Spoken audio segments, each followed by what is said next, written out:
On the day of the SAT English exam, my son spent 2.5 hours writing nothing but a single essay. The title was, "My Mother is a Murderer." It described in careful detail the whole process of how I killed my husband and sealed his body inside a wall. A few days later, the grader who read it called the police at once. Officers swarmed our house and broke open the very wall my son had written about. When I saw what was inside that wall, I smiled. My son, on the other hand, went mad. When the police surrounded the house, I was out in the yard watering the flowers. Every flower in that yard, my son had planted himself, one by one, when he was small. He treasured them. If even one wilted a little, it pained him so much he couldn't eat. Then the gate was kicked open, and a wave of officers filed in, trampling straight across the flowers and plants in the yard. Watching my son's beloved flowers get crushed underfoot like that, I ached. I was about to say something when he suddenly rushed out of the house, his whole face lit up at the sight of the men. "You finally came." I had no idea what was happening. The man at the front walked up to me, holding out his badge. "I'm Captain Gray of the Homicide Division. You're a suspect in a murder case. Please cooperate with our investigation." As he said it, he handed me the essay my son had written at the testing center. It was only in that moment that I learned I had become the most notorious murderer mother in the country. My son's essay had set off an enormous stir across the city, because in every major practice exam before this, he had always sat far and away at the top, untouchable. For these SATs, everyone had been certain he would be the top scorer in the entire state. And yet, during the English exam, he simply threw away a perfect score test and spent 2.5 hours writing this essay instead. The essay said it plainly. One night 10 years ago, my mother, Sarah Henson, killed my father, Oscar James. She bricked up a wall that same night and sealed my father's body inside the wall of their master bedroom. After the grader called the police, the whole thing spread everywhere, and it spread together with the essay my son had written.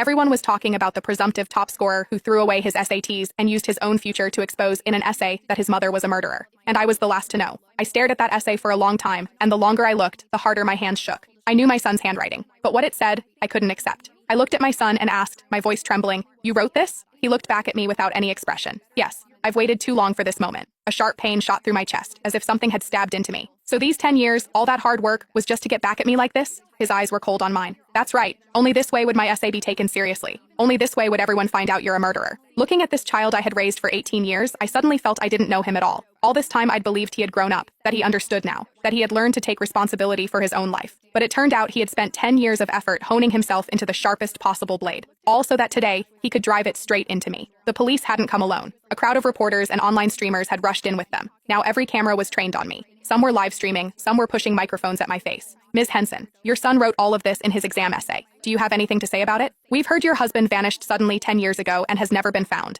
Is it true that you killed him? Your son was the favorite to be top SAT scorer, yet he chose to throw away the SATs just to expose your crime with his own hands. How does that make you feel? Can you tell us why you murdered your husband?" Each reporter's question was sharper than the last. The live stream was exploding, the viewer count breaking 100,000, the comments scrolling by uglier by the second. It was as though everyone had already decided I was the woman who'd killed her own husband. I lifted my eyes to the cameras and said evenly, "It's just an essay a kid scribbled."